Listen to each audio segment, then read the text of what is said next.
बच्चों, पिछले लेक्चर में हमने पढ़ा था टाइप्स ऑफ रिएक्शन और उसमें हमने पढ़ी थी डिस्प्लेसमेंट, डबल डिस्प्लेसमेंट और रेडॉक्स रिएक्शन। रेडॉक्स रिएक्शन में हमने पढ़ा था oxidation reactions and reduction reaction. देखो, ऑक्सीडेशन रिएक्शन और रिडक्शन रिएक्शन को जब हमने पढ़ा तो मैंने उसमें आपको ये बताया था कि ऑक्सीडेशन का मतलब है कि एडिशन ऑफ ऑक्सीजन, कि किसी भी सब्सटेंस में रिएक्टेंट में अगर ऑक्सीजन का एडिशन हो रहा है तो मतलब ऑक्सीडेशन रिएक्शन। और किसी में अगर दूसरी टर्म्स में क्या बताया था कि ऑक्सीडेशन का मतलब है addition of oxygen and removal of hydrogen. Contrary है एक दूसरे में, इसका एडिशन इसका removal.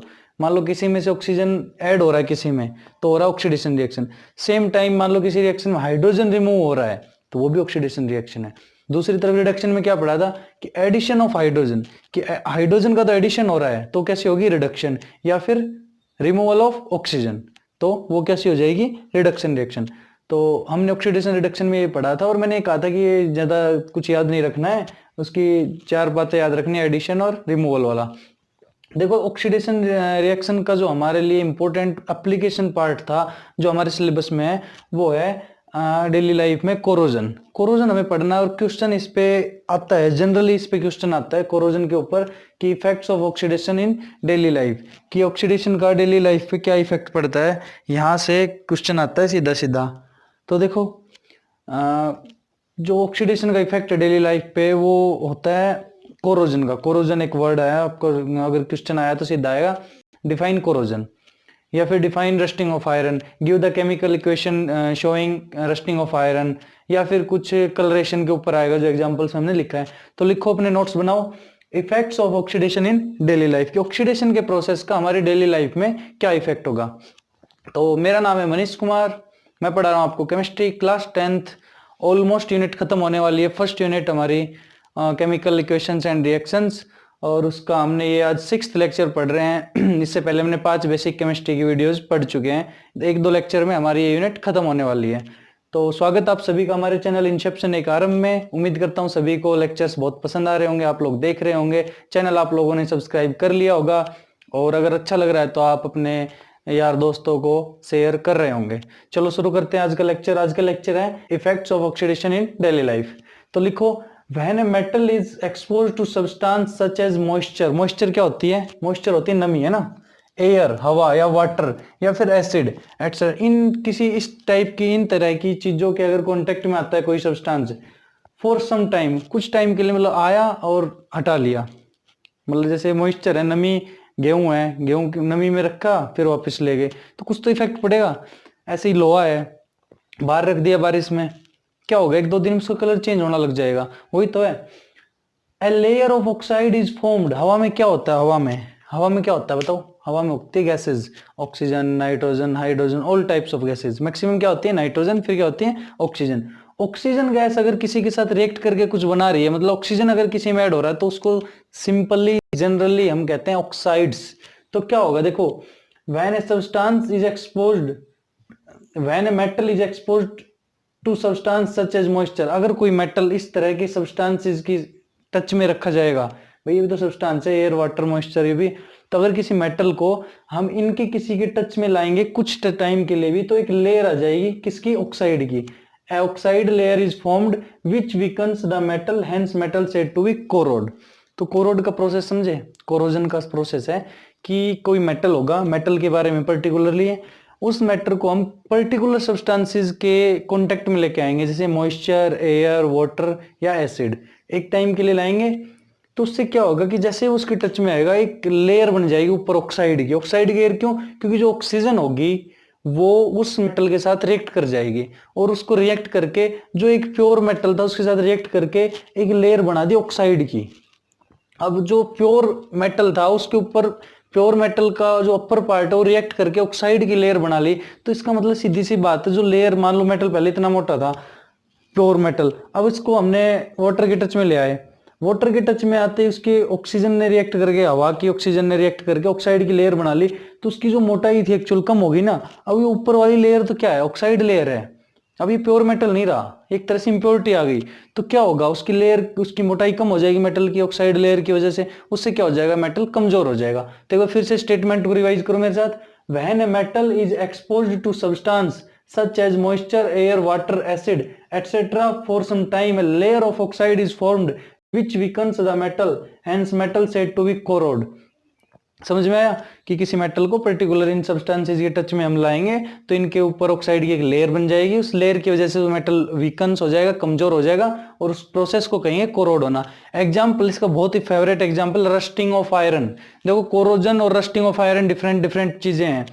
Rusting of iron is a kind of corrosion, but corrosion is not rusting of iron. Corrosion और भी हो सकते हैं, जैसे आयरन के केस में क्या होता है, रस्टिंग ऑफ आयरन, जंग लग जाना। अगर मान लो कॉपर है, कॉपर के केस में क्या होगा, आयरन में अगर जंग लगता है तो कैसा ब्राउनिश कलर हो जाता है, डार्क ब्राउन कलर। अगर कॉपर का मेटल है हमारे पास, कॉपर है, कॉपर रोड है, तो उसका जो ग्रीन कलर आ जाएगा ना, ग्रीन कोटिंग, उसको बाहर छोड़ देंगे तो उस पर ग्रीन लेयर बनेगी एक, मतलब उसका कलर ग्रीन आएगा, जबकि आयरन का आ रहा था ब्राउनिश कलर, डार्क ब्राउनिश। तो अलग अलग तरह की कोरोजन होता है, जैसे आयरन में होता है रस्टिंग, यहाँ पे green coating of copper, copper के केस में ग्रीन कोटिंग आएगी, और सिल्वर के केस में ब्लैक कोटिंग। सिल्वर को आप घर में, सिल्वर सभी के घर होता है, उसको बाहर छोड़ दो थोड़े दिनों के लिए, देखो ब्लैक कलर होना लग जाएगा, सिल्वर के ऊपर एक ब्लैक किस लेयर आ जाएगी, क्यों, क्योंकि ऑक्साइड ने एक लेयर बना ली होती है, यही तो होता है। तो ये था हमारा कोरोजन, ऑक्सीडेशन का डेली लाइफ में यूज या फिर डेली लाइफ में इफेक्ट। अब कोरोजन हो गया, हम सब ने कोरोजन पढ़ लिया कि डेली लाइफ में कोरोजन हो रहा है, क्यों हो रहा है, due to oxidation, oxygen add हो रहा है, मतलब ऑक्साइड्स बना रहा है और अपने आप रिएक्ट करके उसकी अपर लेयर को इफेक्ट कर रहा है। अब देखो कोरोजन हो गया तो ये हमें नुकसान भी कर रहा है, मेटल कमजोर हो रहा है, कॉपर का कलर चेंज हो रहा है, सिल्वर हमारा ब्लैकिश हो गया, नुकसान ही है। तो इसके बचाने के भी तरीके होंगे कि भाई इसको किस तरह से हम रोक सकते हैं, बचाने के तरीके होने चाहिए, तभी तो कोरोजन हमारे लिए वो हो जाएगा, खतरनाक हो जाएगा अगर नहीं बचा पाएंगे तो देखो बचाने का तरीका बहुत सिंपल है। आयरन पे आप क्या करते हो, अगर मान लो लोहे का दरवाजा लगाया किसी ने बाहर, तो क्या करते हैं उसको बचाने के लिए कि उस पर रस्टिंग ना हो, तो सीधी सी बात, उस पर रस्टिंग ना हो इसलिए हम उस पर पेंट करते हैं, ऑयल डालते हैं, ऑयलिंग मशीन होती है बड़ी बड़ी, उसमें क्या करते हैं, ऑयल्स डालते हैं, कि तेल डालते हैं बार बार, ताकि वो उसमें फ्रिक्शन फोर्स बना रहे और वो जंग ना पकड़े, कोरोजन ना हो, रस्ट ना हो। तो ऐसे ही oiling by greasing by painting, these are some method to prevent corrosion. Corrosion का बचाव के तरीके हैं पेंटिंग, ऑयलिंग, ग्रीसिंग, ये लिख लेना आप लोग। और बाकी बुक में, नोटबुक में लिखा हुआ है, वो नहीं बुक में लिखा हुआ है बहुत अच्छे से, लेकिन इस पे क्वेश्चन बस कोरोजन पे आता है, what do you mean by corrosion, how will you prevent the corrosion. तो you will prevent the corrosion by painting, by oiling, by greasing, है ना, ग्रीस करोगे, ऑयल करोगे या पेंट करोगे। अदर मेथड कुछ इलेक्ट्रोलाइटिक मेथड होते हैं, वो आपके सिलेबस में नहीं है, बुक में दिए हुए हैं, बट नहीं पढ़ना, इतना ही पढ़ना है, 3 मेथड कर लो, ये डेफिनेशन याद रख लो, 3 एग्जांपल रख लो, ये कोरोजन आपका खत्म। कोरोजन की डेफिनेशन हो गई, कोरोजन का एग्जाम्पल हो गया, कोरोजन का प्रिवेंशन हो गया, ये सब चीजें आपकी हो गई है। चलो अब अगला जो पॉइंट है ऑक्सीडेशन का, एक और हमारे डेली लाइफ में इफेक्ट होता है। देखो आप सभी लोग कुरकुरे खाते हो या जो ऑयली चीजें हैं पैकेट में आते हैं, फूड आइटम पैकेट में आते हैं जो, उनको अगर कोई यूज कर रहा है तो अगर हाथों हाथ खा लिया किसी ने तो बहुत अच्छी बात है। अगर मान लो आप कुरकुरे लाया, आपने आज खोल के खाया कुछ, हाफ पैकेट को बंद करके रख दिया, अब बताओ क्या होगा, क्या कल आप कुरकुरे खाओगे तो कल क्या वैसा ही टेस्ट होगा उसका, नहीं होगा कल वैसा टेस्ट। परसों, परसों तो और गंदा हो जाएगा, और उसके नेक्स्ट डे तरसों वो खराब हो जाएगा, आप खा ही नहीं पाओगे। क्यों, क्या हो जाता है ऐसा कि आप कुरकुरे को पहले दिन जब खोल के खाते हो तो टेस्ट अलग होता है, उसके बाद रखे रखे रखे रखे वो खाने लायक तक भी नहीं होता, और एक टाइम ऐसा आता है वो स्मेल मारने लग जाता है, बहुत गंदी स्मेल आती है, आप फेंकने का भी मन नहीं करता कि और कोई आके फेंक दे, ऐसा करता है आपका मन। क्यों, वाई, ये भी ऑक्सीडेशन का ही एक इफेक्ट है। लिखो एक नई टर्म आई, ये क्या था, कोरोजन। नई टर्म आई आपकी rancidity, rancidity, what do you mean bye rancidity. देखो रेंसिडिटी भी क्वेश्चन बनता है, 1-2 नंबर के क्वेश्चन इसमें कई बार डेफिनेशन के लिए पूछ लिए जाते हैं, किस पे, रेंसिडिटी पे। तो लिखो रेंसिडिटी पे क्या लिखोगे, the oxidation of fats and oils, the oxidation of fats and oils, लिख लो, when exposed to air is known as rancidity. क्या हुआ भाई, the oxidation of fats and oils, ये क्या था, यह ऑक्सीडेशन हो रहा था मेटल का, मेटल का ऑक्सीडेशन हो रहा है किसी का, तो क्या होगा, कोरोजन। और उसके example rusting of iron, green coating of copper और ब्लैक कलर ऑफ सिल्वर, ये एग्जांपल था। प्रिवेंशन का क्या तरीका था, प्रिवेंशन का तरीका था भाई painting, oiling, grazing. Next effect है ऑक्सीडेशन का रेंसिडिटी, रेंसिडिटी किस पे होगा, वहां मेटल हो रहा था, यहाँ फूड आइटम्स पे, किस पे, फूड आइटम्स पे। क्या लिखा था, oxidation of fats and oils, fats and oils किस में होगा भाई, फूड आइटम्स में ही तो होता है, ऑयल ऑयली होते हैं आइटम्स हमारे ज्यादातर, कुरकुरे, लेज, चिप्स, सारे ऑयल्स होते हैं oily. Fats and oils when expose to air, जब ये एयर के कांटेक्ट में आते हैं, एयर के कांटेक्ट में, तो एक रिएक्शन हो जाती है इनमें ऑक्सीजन की, ये एयर के साथ रिएक्ट कर जाते हैं, और जो प्रोसेस होता है उसको कहते हैं रेंसिड, रेंसिड हो जाना। तो the oxidation of fats and oils when expose to air is known as rancidity, कि फैट्स और ऑयल्स जो होते हैं आइटम होंगे हमारे फूड आइटम्स, जिनमें फैट्स और ऑयल्स होंगे, जब उनको एयर में एक्सपोज कर दिया जाएगा तो वो रिएक्ट कर जाएंगे, और इस प्रोसेस को कहेंगे रेंसिडिटी। इस प्रोसेस का नुकसान क्या होगा बताओ, रेंसिडिटी से क्या नुकसान हो जाता है, इसका नुकसान होगा, देखते हैं आपको दिखाई दे रहा है या नहीं, हाँ एक लाइन और आ जाएगी। इसका नुकसान होगा, it leads to bad smell and bad taste of food items. अब रेंसिड हो गया भाई, फैट्स और ऑयल्स आइटम्स में जो आपको एयर के एक्सपोज हो गया, एयर के कांटेक्ट में आ गए, क्या हुआ, रेंसिडिटी का प्रोसेस हो गया। उसका इफेक्ट क्या हुआ, रेंसिडिटी के इफेक्ट से it leads to bad smell, BAD आएगा सॉरी, बैड स्मेल, गंदी बदबू आने लग जाएगी, दुर्गंध आने लग जाएगी उस खाने की चीज में, और टेस्ट तो खत्म ही हो जाएगा। मान लो कुरकुरे का पैकेट है, उसको आप अगर खोल के 4 दिन 5 दिन रख दो तो बदबू आने लग जाएगी उसको, अगर ओपन में रख दो तो, क्योंकि वो रेंसिड हो जाएगा कंप्लीटली। अब कोरोजन था, उसका हमने प्रिवेंशन देखा, भाई क्या करें, पेंट कर दो, ग्रीस कर दो, ऑयल कर दो। रेंसिडिटी का प्रोसेस अपने आप हो रहा है एयर के कांटेक्ट में, क्या करें, तो इनके लिए जो हमारे पैकेट्स आते हैं वो देखो हवा भरी होती है, उनमें एयर होती है, हमें ऐसा लगता है कुछ हवा भरी हुई है। अब वो जो हवा होती है वो ही रेंसिडिटी को रोकने के लिए होती है। उसको आप बंद को रख लो 15 दिन, 20 दिन, महीना, 3 महीना, जब तक मैन्युफैक्चरिंग उसकी एक्सपायरी डेट नहीं आती तब तक रख लो, कोई दिक्कत नहीं है। लेकिन जैसे ही वो हवा निकल जाएगी, पैकेट फाड़ दिया, अब रेंसिडिटी होनी शुरू हो जाएगी। तो वो हवा आखिर होती क्या है, होती नाइट्रोजन गैस। हम नाइट्रोजन गैस उसमें जो फूड आइटम्स के जो पैकेट्स होते हैं उसमें भर के रखते हैं, फिल करके रखते हैं, ताकि वो ऑक्सीजन के साथ रिएक्ट ना करने दे। अब अंदर केवल नाइट्रोजन है तो रहो, कोई दिक्कत ही नहीं है अंदर। लेकिन जैसे ही खोल देंगे तो नाइट्रोजन तो बाहर निकल जाएगी, लेकिन यहाँ क्या है हमारे आसपास सराउंडिंग में, ऑक्सीजन, तो ऑक्सीजन रिएक्ट कर जाएगी। तो सारा खेल किसका है, ऑक्सीजन का। तो डेली लाइफ में ऑक्सीडेशन के इफेक्ट के 2 इंपॉर्टेंट हमारे ये थे प्रोसेस, एक कोरोजन, दूसरा रेंसिडिटी। रेंसिडिटी का लिख लोगे, बैड स्मेल हो जाएगी, स्मेल आने लगेगी, स्मेल तो आती है बैड स्मेल, और बैड टेस्ट, टेस्ट खराब कर देती है और दुर्गंध आने लग जाती है। रेंसिडिटी का प्रोसेस क्या है, ऑयल और फैट आइटम्स जब एयर में एक्सपोज होते हैं तो वो क्या करते हैं, रेंसिड हो जाते हैं। कर लोगे भाई, चलो अगला जो हेडिंग है लिखो टाइप्स ऑफ रिएक्शन। अगली हेडिंग में लिखोगे, हमने जो टाइप्स ऑफ रिएक्शन है वो पढ़ ली थी, 5 टाइप्स की मेन पढ़ी थी, बताओ कौन कौन सी। पहले कॉम्बिनेशन रिएक्शन, फिर डिकम्पोजिशन रिएक्शन, फिर क्या पढ़ी, डिस्प्लेसमेंट, फिर डबल डिस्प्लेसमेंट, फिर रिडॉक्स यानी कि ऑक्सीडेशन और रिडक्शन। ये थी किसके बेस पे, रिएक्टेंट और प्रोडक्ट के बेस पे कि क्या हो रहा है। अब देखो टेम्परेचर के बेस पे भी हमारी रिएक्शंस को 2 डिफरेंट टाइप्स में बांटा गया है, एक होती है एक्सोथर्मिक रिएक्शन, एक एंडोथर्मिक रिएक्शन। तो एक बार हेडिंग डालो, types of reaction on the basis of temperature. हाँ तो भाई types of reaction on the basis of temperature या फिर हीट। देखो इस बेस पे हमारी रिएक्शंस को 2 पार्ट्स में डिवाइड किया गया है, एक होती है एक्सोथर्मिक रिएक्शन, एक्सोथर्मिक रिएक्शन। देखो ये जब तक आप केमिस्ट्री पढ़ोगे ये दोनों चीजें आपको याद रखनी पड़ेगी, एक्सोथर्मिक। दूसरी होती है एंडोथर्मिक रिएक्शन।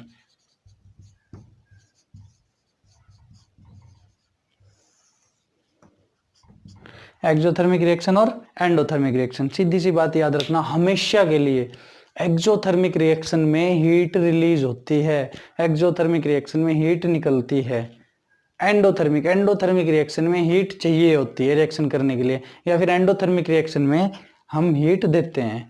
जैसे कि A+B, यहाँ पे C बना और साथ में कुछ हीट बनी, तो ये हुई हमारी एक्सोथर्मिक रिएक्शन की। हमने यहाँ पे कुछ नहीं डाला, अपने आप बस क्या किया, A और B डाला, प्रोडक्ट बन गया सी, साथ में कुछ हीट मतलब टेम्परेचर भी राइज हो गया, कुछ ना कुछ निकला है, हीट गर्म हो गया सॉल्यूशन हमारा। इधर आओ, एंडोथर्मिक, ए प्लस बी, भाई कुछ कर ही नहीं रहे, आपस में रिएक्ट ही नहीं कर रहे, हम क्या करेंगे, हम हीट देंगे, इनको गर्म करेंगे, तब सी बनेगा। मतलब इस केस में हीट हम देते हैं तब सी बनता है। इस केस में हम कुछ नहीं देते, सी भी बनता है और हीट भी बनती है। मतलब अगर रिएक्शन में हम हीट, हम नीचे वो बर्नर जला रहे हैं, गैस जला रहे हैं, तो कैसी हुई, हम हीट दे रहे हैं, एंडोथर्मिक। अगर मान लो हमने ए था इसमें बिकर में, बी हमने ये लिया, ए में बी डाल दिया और ये सॉल्यूशन एकदम से कुछ कलर चेंज करके कुछ भी होकर गर्म हो गया, मतलब ए और बी मिलके सी बना दिया और गर्म हो गया, मतलब हीट रिलीज हुई है। इसी को ही तो कहते हैं एक्सोथर्मिक, इसको कहते हैं एंडोथर्मिक। लिख लो डेफिनेशन, समझ में आ गई होगी, हमेशा के लिए याद रख लो एक्सोथर्मिक और endothermic. Reaction in which heat is released, any reaction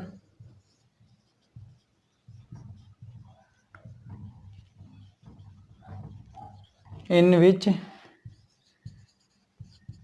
heat is released is called exothermic reaction। इसमें क्या लिखोगे, any reaction in which heat is required to form product